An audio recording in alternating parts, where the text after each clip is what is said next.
This is Radio St. George.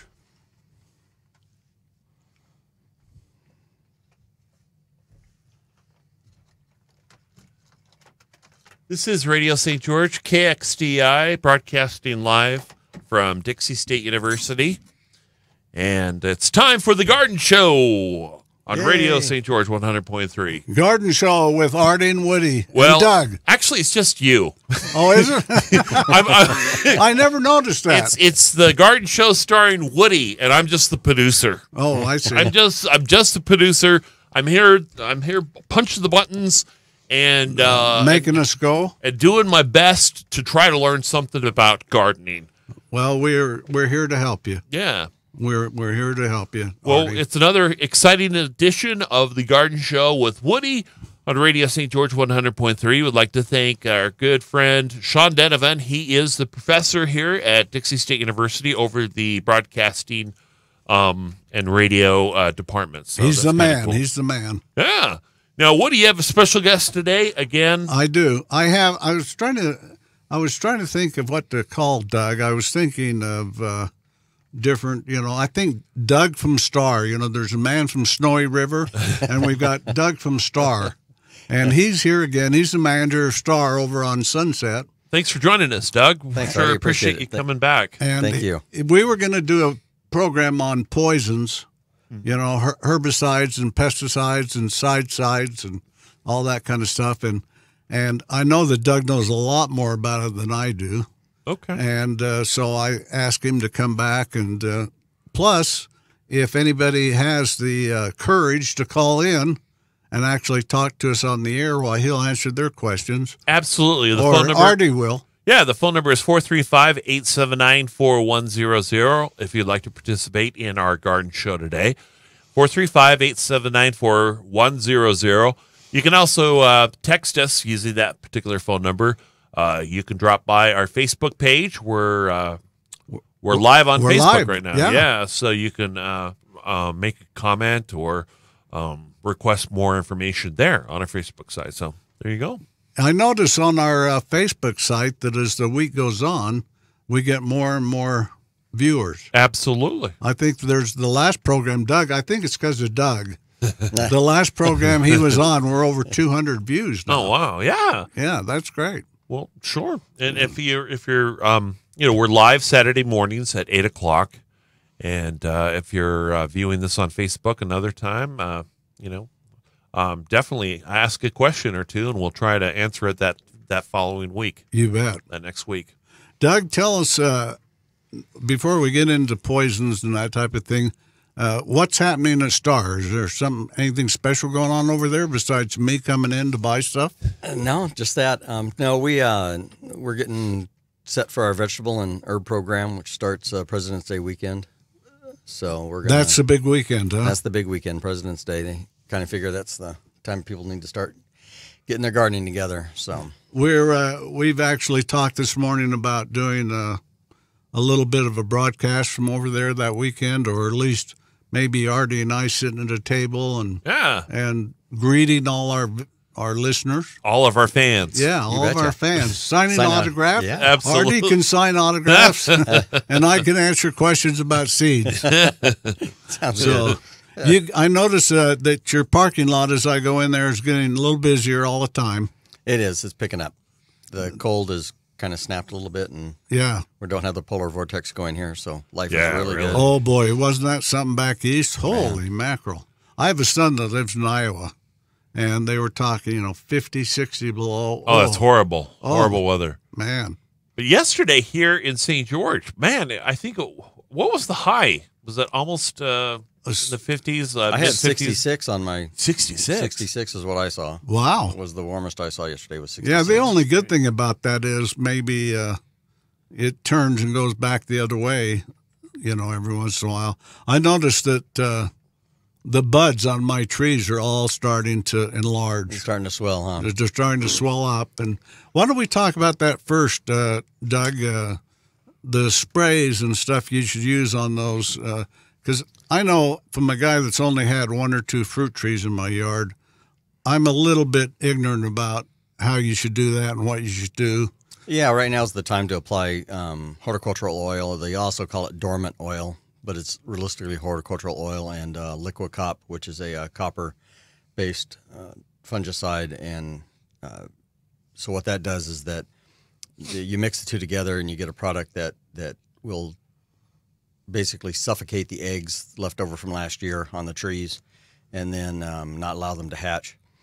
And then for the aphids and that kind of thing. Does it actually seal the bud a little bit or no? No, it doesn't seal the bud or anything. It realistically just suffocates the eggs that are left over on the tree from the previous year that are dormant, and then which is hence they call it a dormant oil.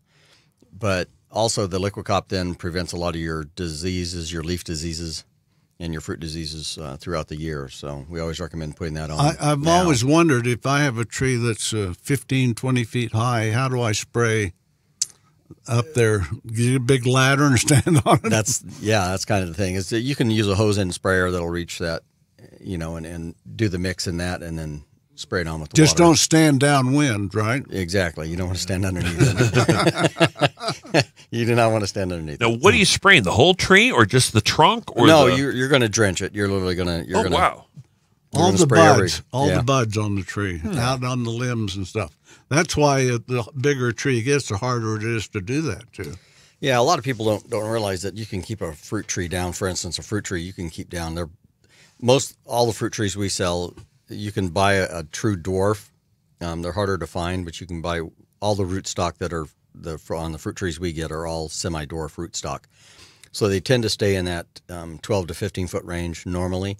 Is the max height they'll grow is right at 15 feet for the most part, depending on the variety. But you can keep those down to 6 feet, 8 feet, 10 feet if you want, whatever's comfortable for you, just through pruning. And so you don't have to worry about having to have a orchard ladder, 16 feet tall to get to the fruit. And a lot of people appreciate that, but they don't realize that they can actually hold that tree to size and not let it get big. Last week, Dr. Steve was telling us about a fruit tree that he has. It's a cross between a plum and an apricot. Pluot. Yeah. That was it. Yeah, that was He interesting. said that makes the best jam he's ever tasted. I think I'd rather eat a pluot than just about any other piece of fruit. To me, it's one of the. Do you guys sell those? Yes, we did. I think the only variety we're going to carry, I think, is we carried 4 varieties at one time. I think we're going to carry a Flavor King and a Flavor Queen. I think are the 2, and I'm not sure we're going to carry them in Utah. Definitely Vegas, but. Do you have to have one of each to pollinate? No, because it's a cross, it can be pollinated with an apricot or a plum. Oh, tree, I either see. One. They recommend a plum like a Santa Rosa or.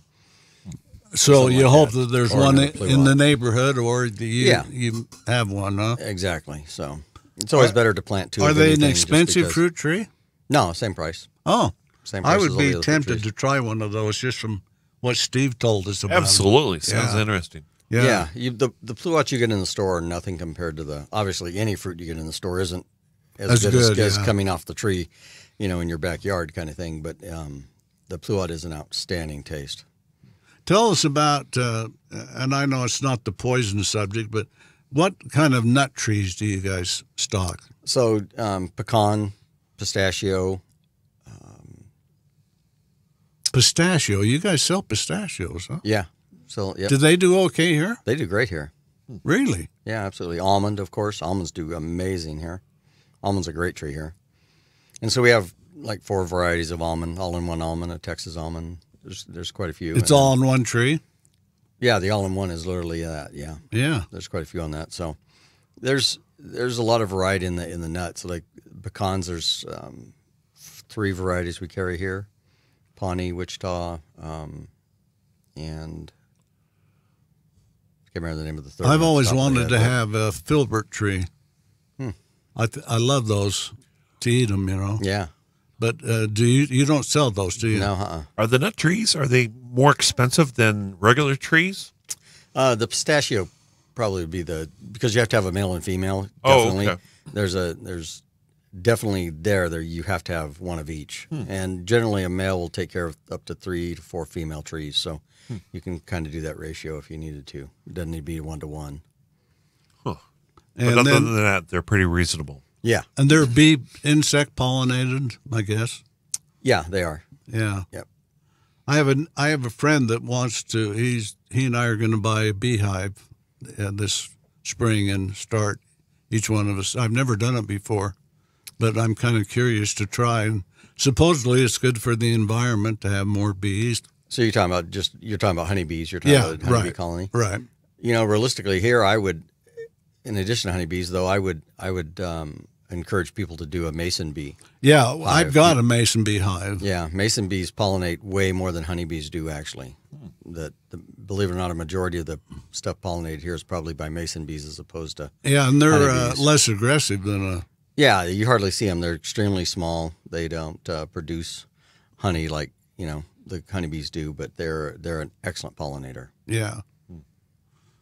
Well, I'll have to think about that.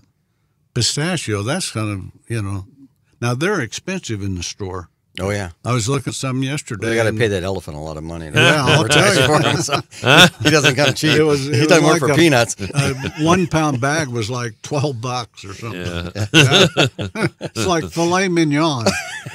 Of nuts. Exactly. Yeah, it's nuts. Well, I'm a big fan of pecans, though. Oh, yeah. My Oh, gosh. yeah, they're great. Yeah. They're wonderful. I like almonds, too. I have a friend that grew up in Northern California, and his dad had an almond farm, and he always called them almonds. Almonds, yeah. And I said, no, they're almonds. And he said, no, they're almonds. Yeah, true. And the almond farmers in California do call them almonds. But yeah. But, yeah, they're great. Yeah. I don't know what they're like on a tree. Steve last week said he had 2 of them, I think. I think so, yeah. Yeah. Yeah, they do great He here. shakes them and drops them. Yeah. He says to leave them on till August, that the sun actually roasts them a little bit. Yeah, sure does. Some friends of mine had theirs, but they were going to go out that next weekend to pick them last year, and the neighborhood chipmunks literally took every single almond off the tree. Is that right? Yeah, before they could get to it. So they were were on a chipmunk hunt. They were donating to the chipmunk. Yeah, they were not happy because it was a heck of a crop and it was gone overnight. A lot of that stuff they grow more over in the Hurricane than they do here. I guess it's a little different climate. Yeah, just a little cooler. Well, even St. George here has so many different microclimes that. Yeah, it's different in Bloomington than it is in Washington Fields or in downtown St. George or on the other side, Sunset Island, Santa Clara. There's just so many microclimes that I notice in the summer I can, or early spring, I can drive into downtown St. George and it seems warmer. Right. Or I go to a movie down there and I drive home and it seems cooler. Right. When I go to work in the mornings, it'll be usually 3 to 4 degrees cooler at my house over by Little Valley than it is at my store on Sunset. Oh, really? That there's a temperature difference as you start. As soon as you cross over around the curve there from Bluff onto Sunset, you'll start seeing the temperature rise 2 to 3 degrees. Wow! And another thing you can feel is when you go past the river, you can feel it get cooler. Yeah, down by the Virgin River. I drive across Man o' War. And in the evening in the summer, you can feel the difference. Yeah. Right by the river. Yep. So, but I know Hurricane, for years they grew peaches out there and apricots for the LDS church. Mm-hmm. They had big orchards. Yeah. Much smaller now. They took out probably 70%, 75% of the orchards they had out there. I think they sold them. They're private now. I don't know. But some of them are private now, but they still church-owned? They took out thousands of trees a few years ago. Thousands of trees. That I love peaches, boy. And when I was a young teenager, I had a friend that his family had an acquaintance that had a large orchard out in Draper Sandy area, and they'd hire us and we'd go out there on the weekends and pick pears and peaches, and we had these big bags, and you had to strap around your neck, and they had a snap that would snap up from the bottom, and you'd pick them and fill the bag, and then you'd go over to the basket and undo that snap and it'd empty into the basket. Just roll out, yeah. And I have to admit now that we ate just a few. during the day. Just a couple. Well, you got to keep your energy levels up. Yeah, yeah. Totally understandable, Yeah. buddy. But their trees weren't real big. I mean, you had to have a step ladder, but that was all. Yeah, and that's what I'm saying. You can hold them down, so and that's a good way to go. A lot of people don't want to get up on ladders. It's just not safe at an older age anyway. So, or even a younger age. I mean, Yeah. So those ladders they used over at Hurricane in the LDS farm, they were tall ladders and they had a stake on the back side. Tripod. Yeah. Yeah, and boy, those are dangerous. I think. Yeah, I had when we were living in Hurricane and we had an orchard there. It was I had a 10-foot and a 16-foot, and it's a long way up there. You get 16 feet, and you're on the top of that You don't thing. quite get the stability you do with 4 legs with the tripod, that one stake.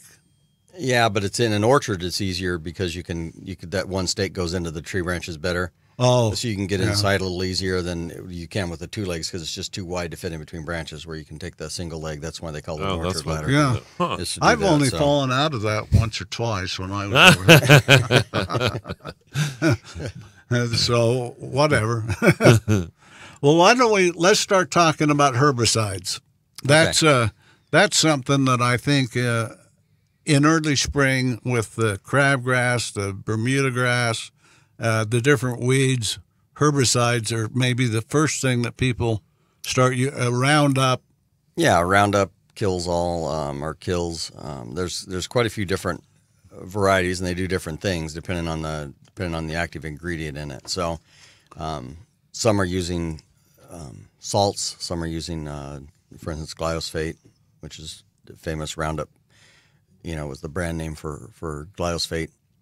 Comes in different concentrations, as low as 5% up to 53%, depending on what you're going to kill. I remember years ago somebody telling me, and I don't know if it's accurate. You could tell us, I'm sure.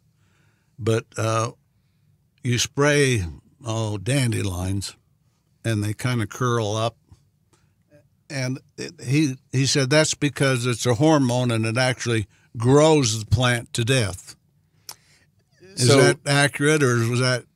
Well, yes and no. The accuracy in the statement is that they generally put a fertilizer in it so that it absorbs the poison faster.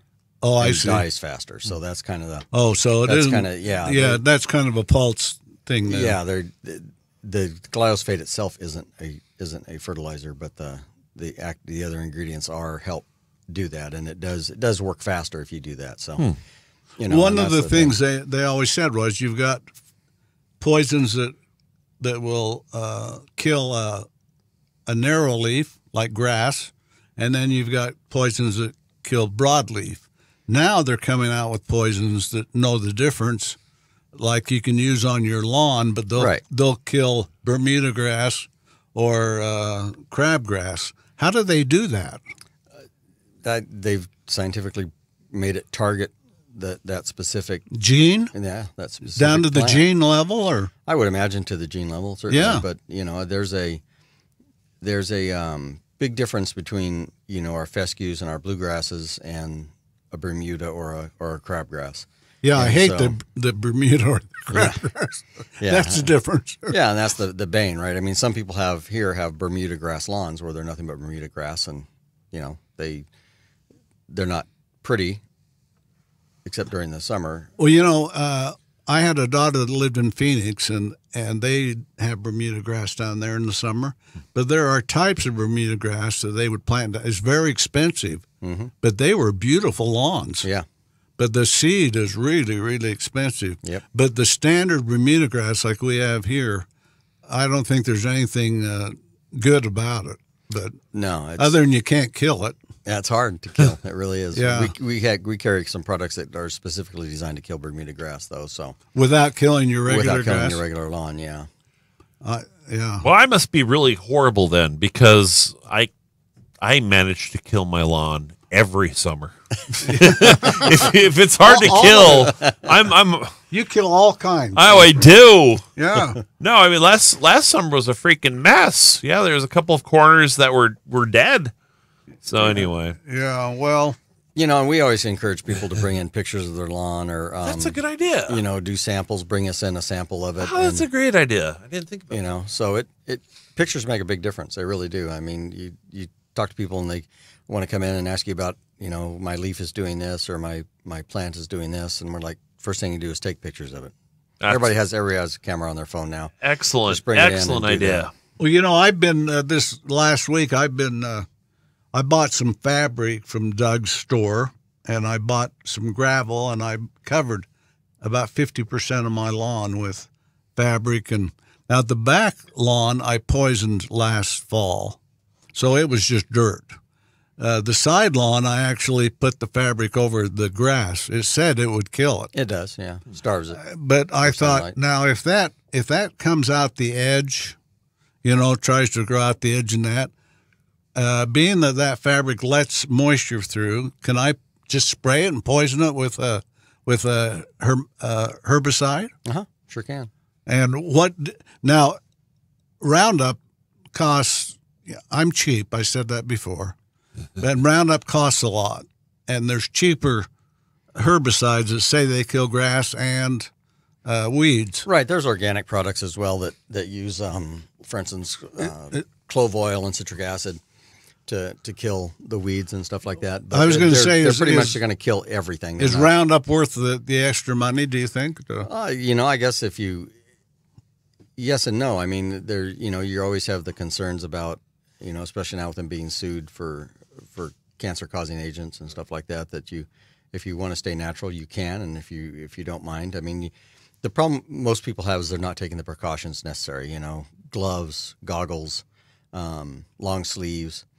You know, sometimes a mask. You know, depending, and if people just take those simple precautions that say not to do it when the wind's blowing. Yeah, don't. Yeah, literally. Yeah, Leroy Brown. You don't. You know, into the wind. So, you know, it's kind of like if you just follow the instructions, and that's kind of the thing is that, you know, they'll come in and ask us, you know, well, how much am I supposed to use? You know, what's the ratio? And it's in believe me, every package of it has an extremely lengthy label, you know, an instruction base on how you're supposed to use it, you know, and what you're using it on. You know, there's different concentrations that they recommend for different types of weeds, and so you need to follow those very closely, and you're going to be just fine. I seem to notice I just have weeds that come up in the driveway, you know, in the expansion joints, and I'll spray them. But I've noticed that they die, and it's a lot more effective in the warmer weather. If you do it in the cool spring, it acts like it doesn't even affect them. Exactly, and there's other ones that are heat tolerant. There's others that are not heat tolerant. You know, we don't recommend putting on anything when the temps are 90 plus degrees. It's not effective. It's just wasting on your lawn. But because it will kill your lawn as well. Yeah. So. What's the other end of the? I mean, like it should be 70 anyway, or well, realistically, you want the plant in growth mode. So if the plant isn't in growth mode, then you're not doing a lot. Right. You know, for yourself to because it's not uptaking the product. Right. It's not taking the product in because it's not in growth mode. So if the plant's growing, you know, then it'll accept in the poisons and kill itself. So that's kind of important is to know, and it will tell you the temperature change. Do not apply this under 50 degrees. Do not apply this over 95 degrees or whatever. They'll, you know, all that's in there. The science is behind it. They put it on the label for you to follow. So.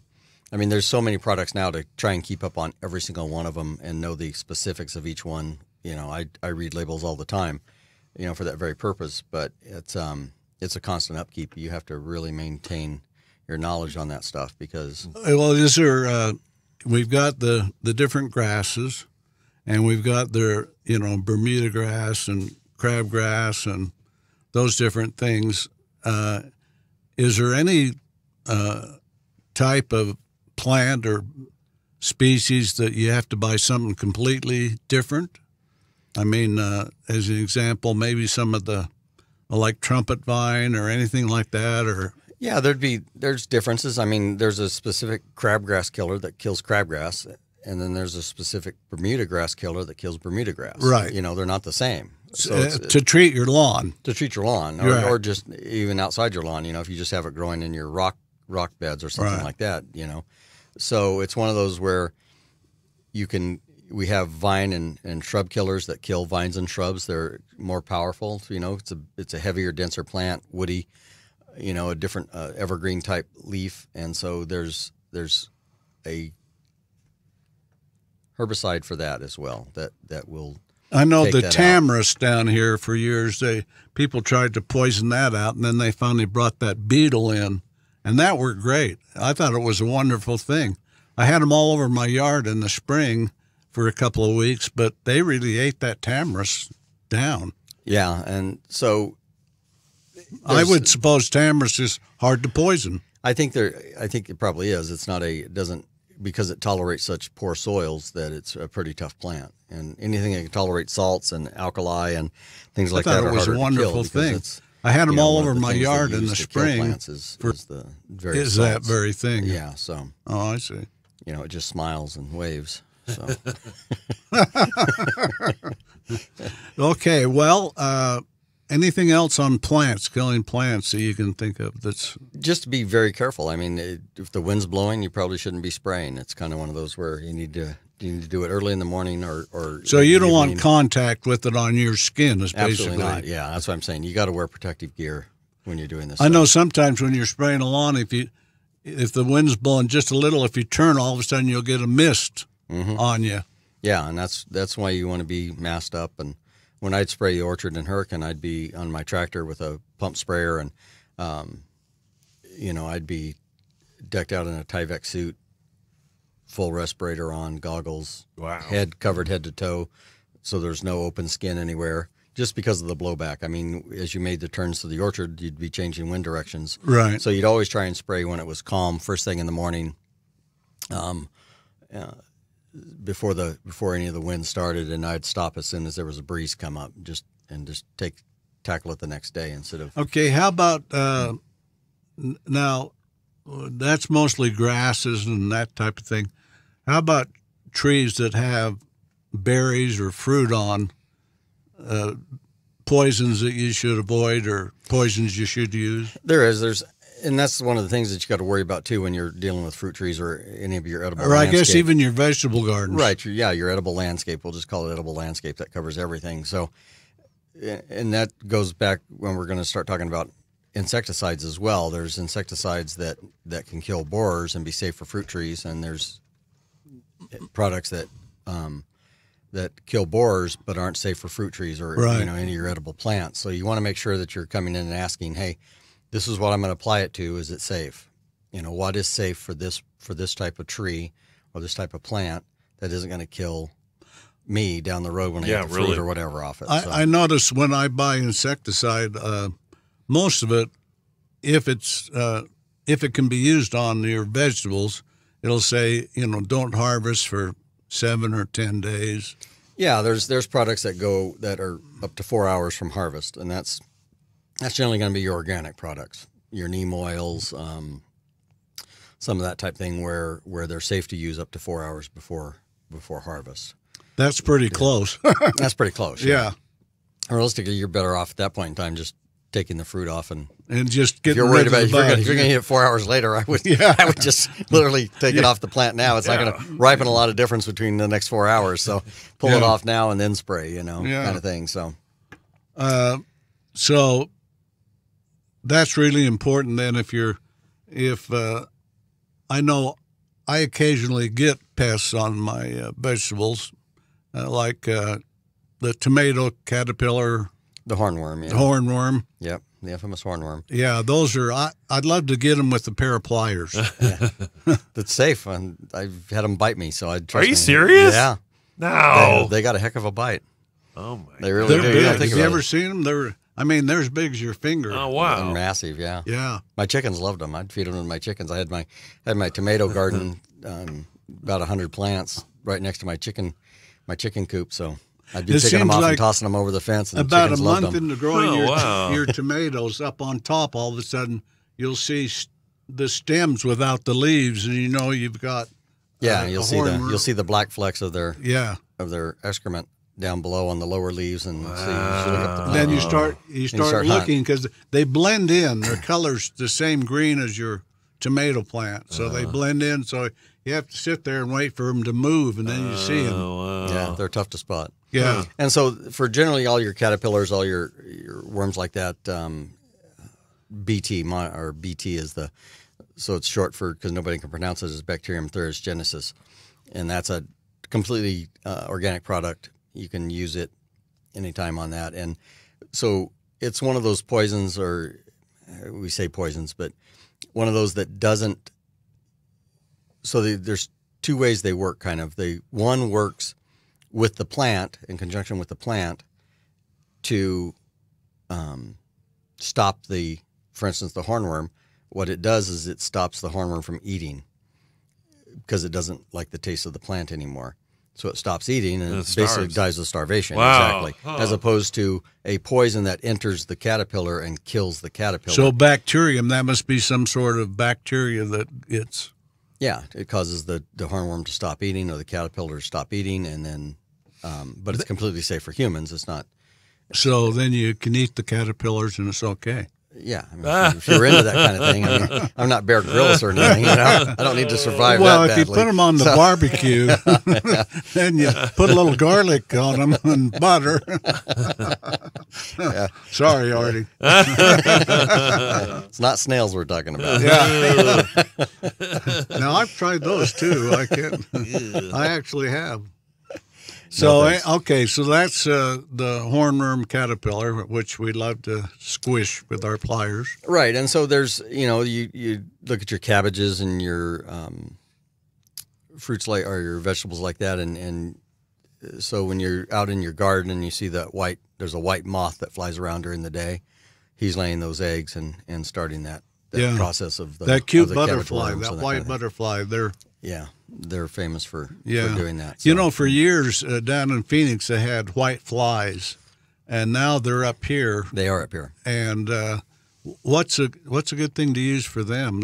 They kind of get a web that, there's a couple of different aphids and white flies that form a protective cover over them, a waxy coat that is hard to break through, for the poisons to break through.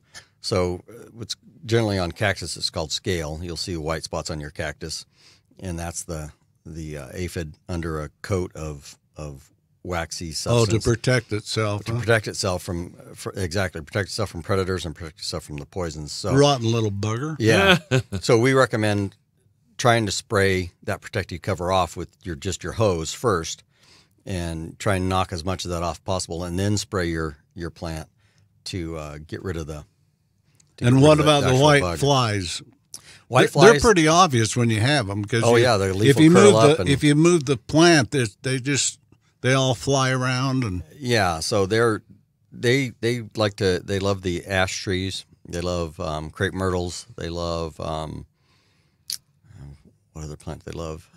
Squash. They really do, and those you have to spray because the hard part about that is that if you get an infestation, let's say in your ash tree, your Modesto or your Fantex ash, the leaf curls. They're sucking so much out of the leaf that it literally curls around them. Wow! And you Protection. try and spray, you're really not getting into where they're at. So there's systemic products that you root drench or foliar spray, and then that same thing goes up into the plant or the tree, and that's something you have to really be careful applying. That systemic stuff.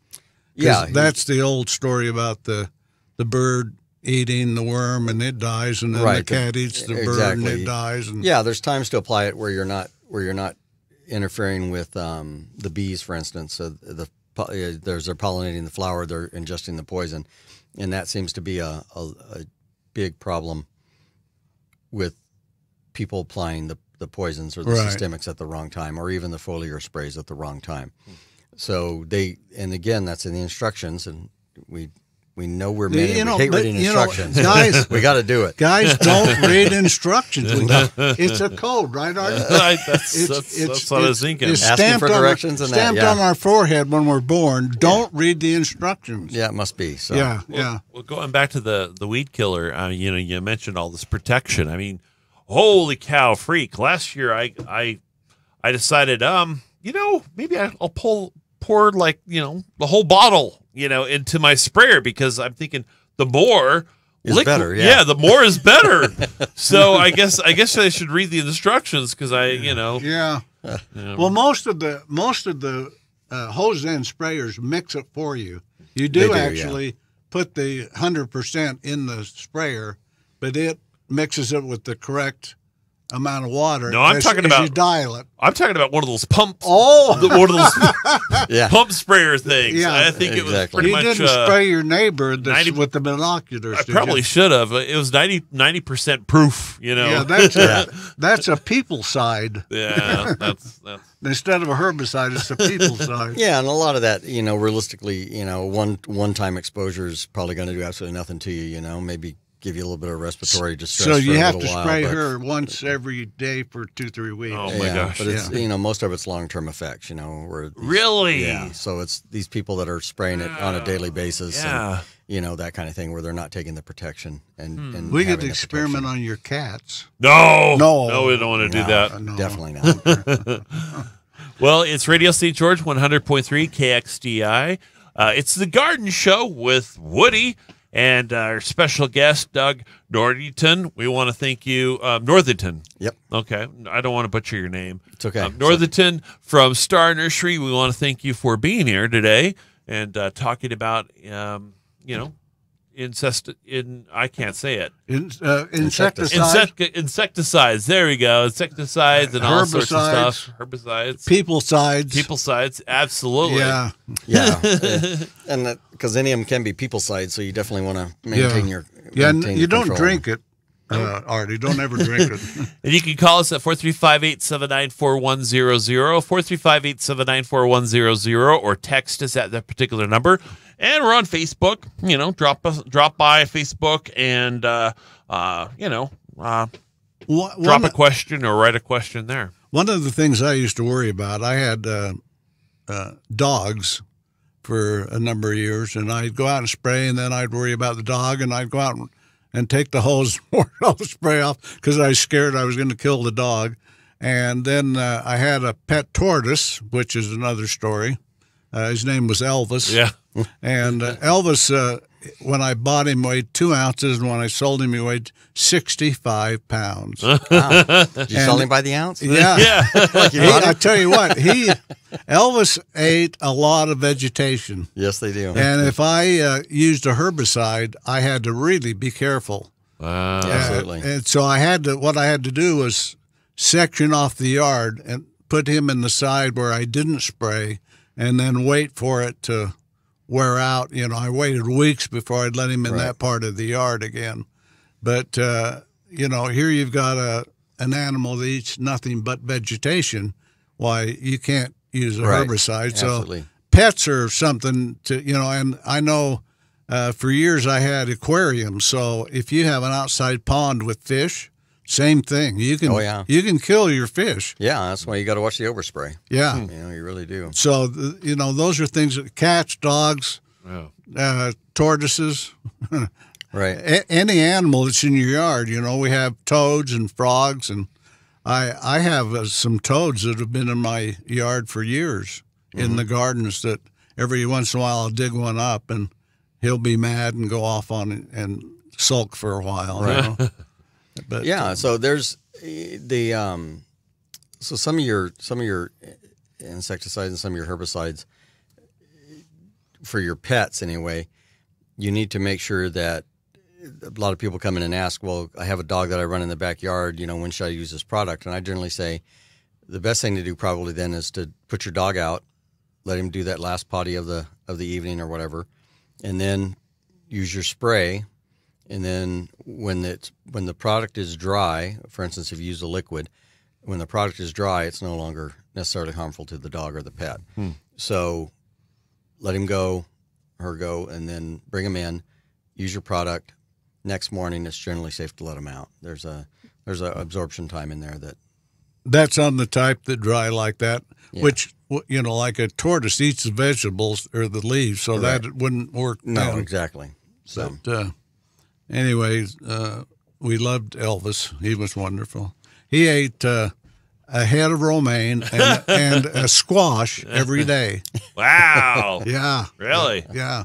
The only thing we had to keep him warm in the winter. And since my wife wouldn't let me bring him in the house, you know how women are, I had to have a heater and an enclosure in the winter that kept him above 65 degrees all winter long. Wow. Yeah, and I had an electric heater in there, and my power bill was fairly high because of Elvis. But if you're going to do it, you got to do it. No, you do. You got to take care of them. You have that responsibility. That's probably less than a lot of people spend on their pets, is my guess. Yeah. So okay, now how about birds? So birds, same thing you're talking about.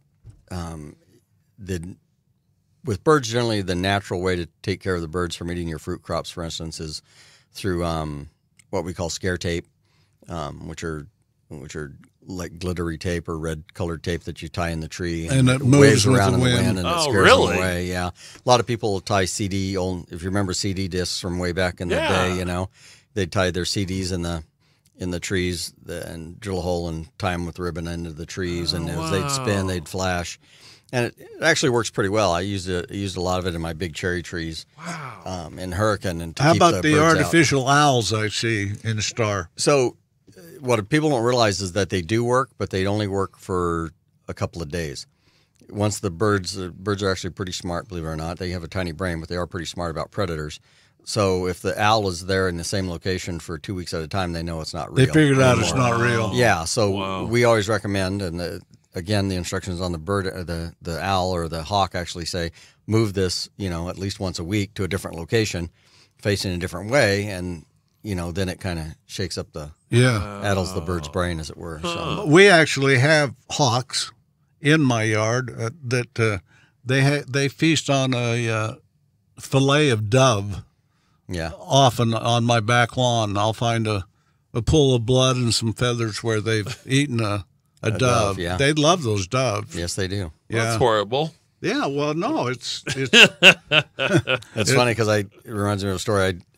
Like I said, I had chickens out there, and I had about 20 some odd chickens, and the dove would come in and feed on the feed as I toss them the scratch and stuff like that. The dove would come in and feed, and so if the chickens didn't kill the dove, which would happen quite a bit actually, the chickens would actually kill the dove. Oh. I rescued one out of there and threw it in the air to get it to fly again, and as it was flying off, a hawk came down and took it. Oh, no. So, saved it from the chickens and would be eaten by the hawk. So Oh, my goodness. as long as we're telling stories. One day I had a pole structure in my backyard for the swings for the grandkids. And one day there's a rather large hawk up on the top of this H fixture, and in his claws he's got a huge lizard. Oh, wow. And he's pulling it apart literally and eating it as we watch. Oh, no. And that's something I hadn't seen before, but it doesn't stop them one bit. Those lizards, how tough their skins are. Yeah. And that doesn't stop those hawks at all, no, boy. not a bit. Huh. They really take care of those. Yes, they do. It's an interesting thing. And then every once in a while, we'll have a roadrunner go through the yard. One of the things I've never seen, I've been here 25 years, and I've never seen a desert tortoise. In nature, you mean? I had a giant habitat. tortoise that I bought from the pet store and raised, but I've never seen the desert tortoise they have up in the preserve. Never come across one. Me either. But I've never been in the preserve either, so it's probably why. You would think that they would, the way they talk sometimes, you would think that they're everywhere. Down here. Yeah. Well, they made the special fencing, didn't they? Yeah. Right. Yeah. Okay, so there's some insects that come at different times during the season on your vegetables. Right. And there's some that you'll spray and they kind of disappear and then they come back. Right. So what you got to realize is that their whole cycle is hatch, reproduce, die. Yeah. So when you go to spray, for instance, you go to spray the aphids or some of those critters, you'll spray, and then you think you're done. Okay, I killed the aphids. The problem is they've already laid eggs.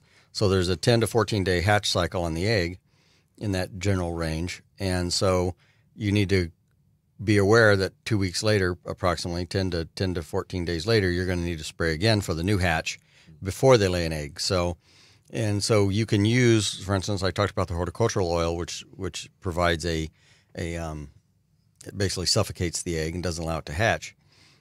You can use that anytime throughout the year for the most part, other than in super hot temps. Is that neem oil? Or? There's neem oil and there's horticultural oil. They're two different products. Oh. But it forms a barrier that will suffocate the egg, and then you've kind of stopped that cycle from happening, that hatch life cycle from There from are going some on. pests that get on the underside of the leaf. Yes. And so if you're going to spray, you actually have to go through like squash, and you have to lift every leaf and spray underneath, and that can be a huge job. Right. For us, the big thing in summertime is the squash bug. You know, that beetle that technically it's a stink bug more than, but it is a beetle type. And so they generally, on your squash leaves, you have to turn the bottom side of the squash leaf up. You'll see a triangular type pattern of these little brown eggs. So the best way to kill them is there's a couple of different ways, but we do sell product called Safer Soap. That's a soapy product. Okay.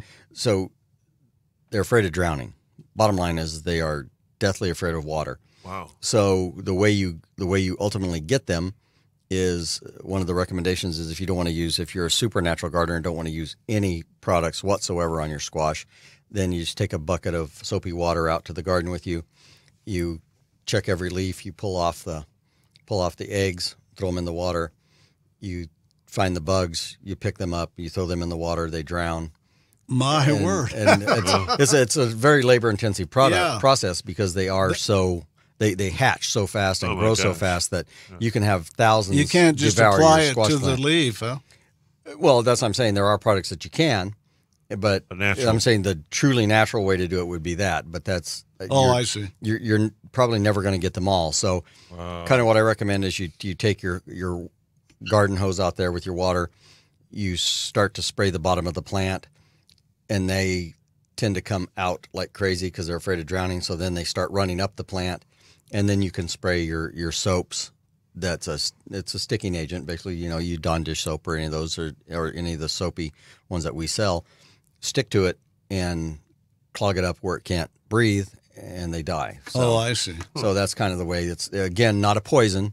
It's just a way it doesn't hurt the plant at all, or you don't have to worry about the squash itself or. So that's whatever. where this that fellow I've talked about that has the program down in Florida, he recommends all these natural things, and most of them have some sort of dish soap in them. Exactly.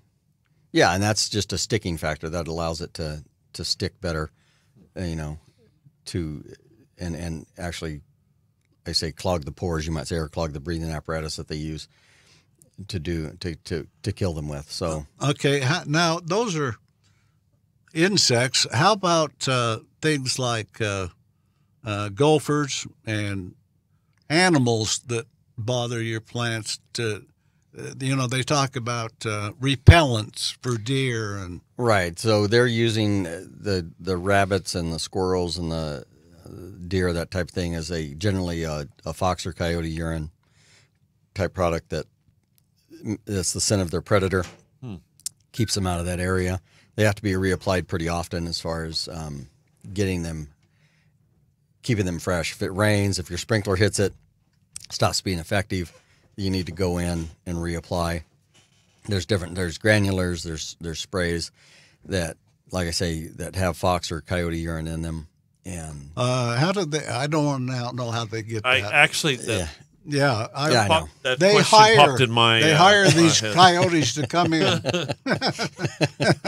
It's only the ones that are on drugs. Oh, they yeah. They have drug tests regularly. Yeah. They just capture it that way.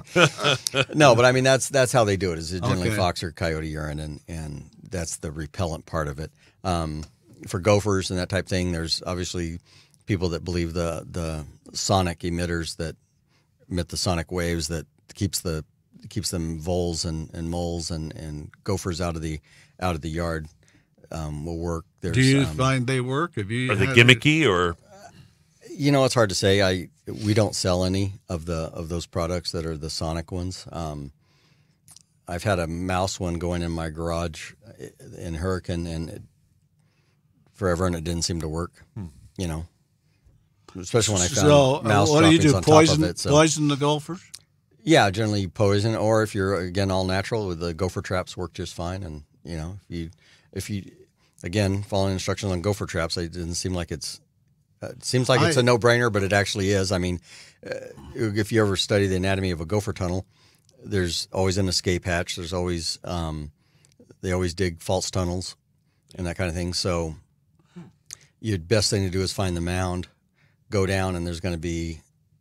So what they do is when they make a tunnel, they generally make an L, and so they are digging straight, and they make a right-hand turn or left-hand turn, and then come up, and so. They're always pushing dirt in front of them. So what you got to realize is that when you look at a gopher trap, there's the prongs at the front of the trap, and then there's a paddle at the back of the trap that holds the spring-loaded device or the trigger. That's the trigger. So the goal is that they, based on the length of the trap, when it's in the hole and they're pushing dirt ahead of them, they can't see anything.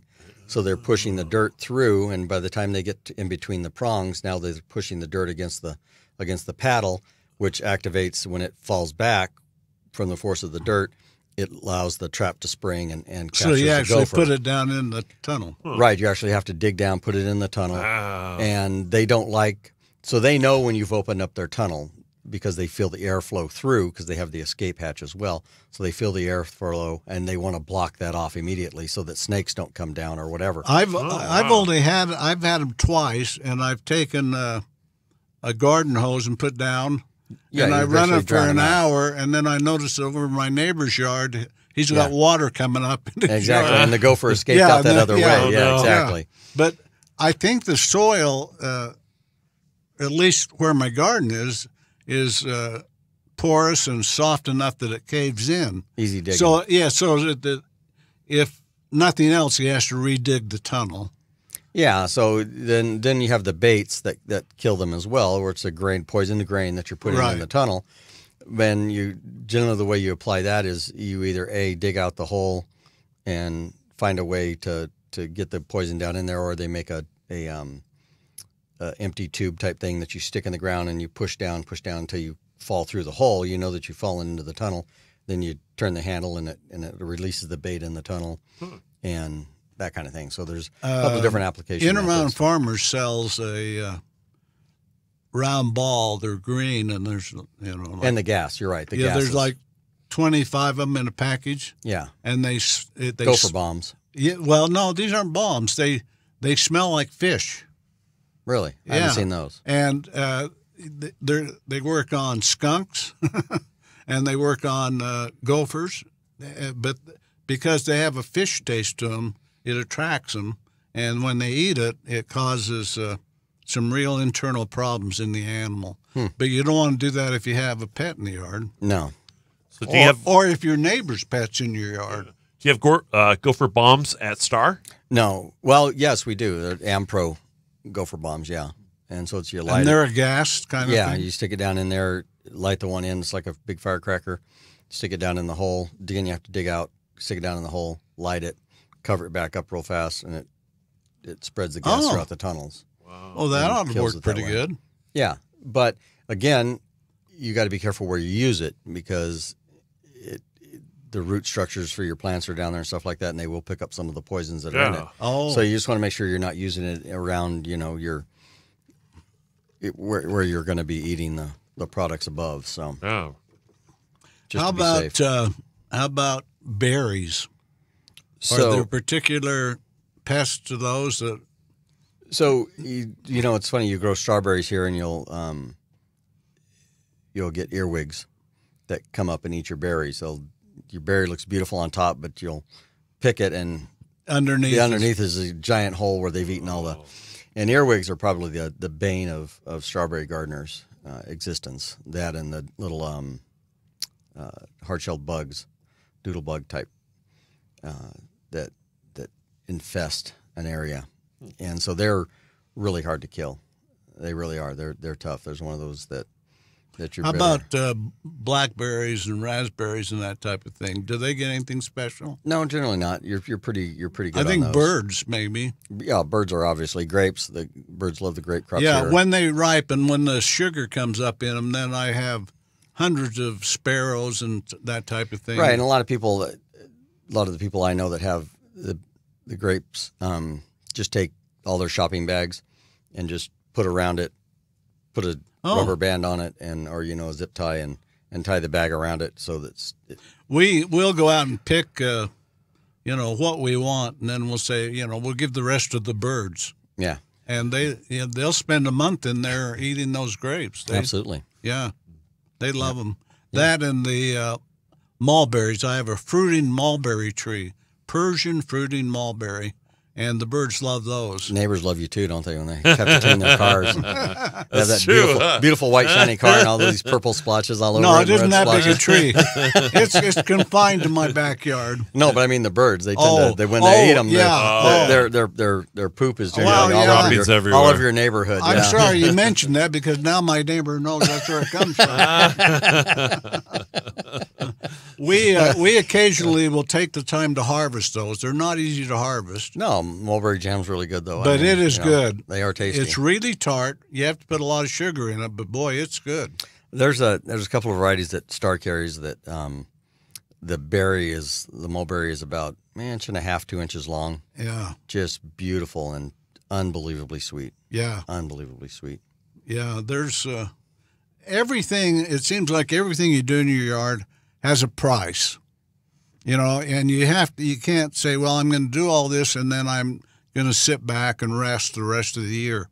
It all has responsibility. You're either going to have a pest or a disease or labor to prune, etc. Prune it or to harvest it, or guess what? In the fall, the leaves drop and you have to gather them up. Exactly. One of the little tips that I learned is that when you have mildew and those leaves drop in the garden, or you tear out your squash or whatever, you've got to clean those leaves up. That mildew will sit on the soil, and then next year when you plant again, the mildew comes back up and gets same with your lawn. You've got to really mildew's a really bad thing. Absolutely, and we were talking, obviously, before the show started, we were talking about tomatoes, and tomatoes are one of those that are they desire a lot of nitrogen. They are a huge nitrogen user.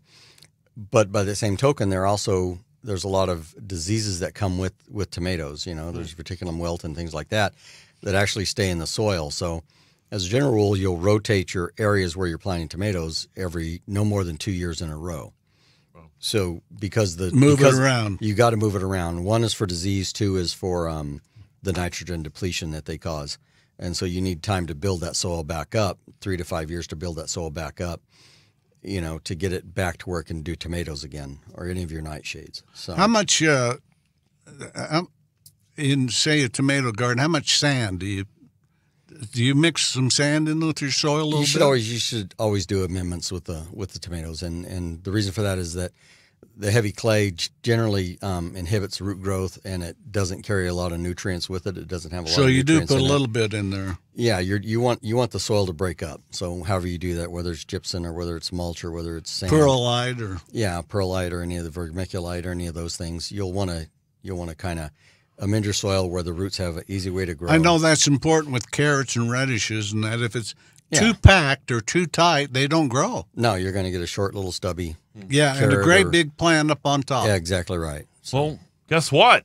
What? We've come to an end of another show. I want to keep going, Artie. Doug Northington has been our guest at Star Nursery, from Star Nursery, rather. And tell us, before we leave, about that presidential weekend event. Right, so that's when we start getting our vegetables and herbs in, is generally that President's Week. And so come in and see us, and we'll get you set up for gardening. Now is a great time to start amending your soil before you get the vegetables, to allow that time, especially if you're using manures or anything fresh and hot, that you need time for that nitrogen to so it isn't robbing the plant of nitrogen. It's actually giving the plant nitrogen to promote growth. And there's a time frame in there for it to decompose and start giving nitrogen into the soil for the plant to uptake versus it's taking nitrogen in during that heating phase and using the nitrogen itself. So they can be nitrogen stealers and nitrogen givers. You know, Doug, there used to be a Star a couple of years ago.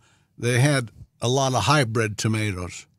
And then 2 years ago, they started stocking some heirlooms.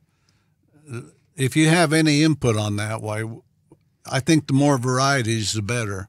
Right, you can never go wrong with more varieties. You know, and just to understand the different tastes. Some of the tomatoes. heirlooms and that, you know, it makes it really nice to be able to find those here and not have to mail order them. And right, and we do carry them. Yes, and absolutely. We carry organics and heirlooms. Super friendly folks at Star Nursery. You're at the Sunset location, and if you have any questions about anything.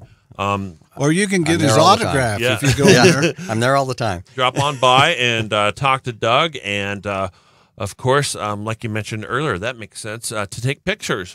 You know, bring your phone, if you have an issue pictures with your plants, bring us pictures. We can help diagnose. Some leaf samples or whatever would be great. A lot of people bring in a branch or something like that. Sometimes they leave it in their car for 3 or 4 days before they get to us. And it's really hard to tell at that point in time. Fresh is better. So, well, thanks for dropping by and being a part of another one of our shows, Doug. Oh, absolutely. I'm going to bring my tomato worms in. This has been The Garden Show with Woody, with special guest Doug Northington of Star Nursery. He's the general manager of the Sunset location. Want to thank our good friend Sean Denovan. He's a professor here at Dixie State University. Thank you so much, Sean, for letting us be a part of this radio station. It's Radio St. George 100.3 KXDI. I'm your producer, Artie. And be there, be square. That's pretty much it. See you next week. Have a great day. KDXI, St. George. Enjoy evening jazz, weeknight.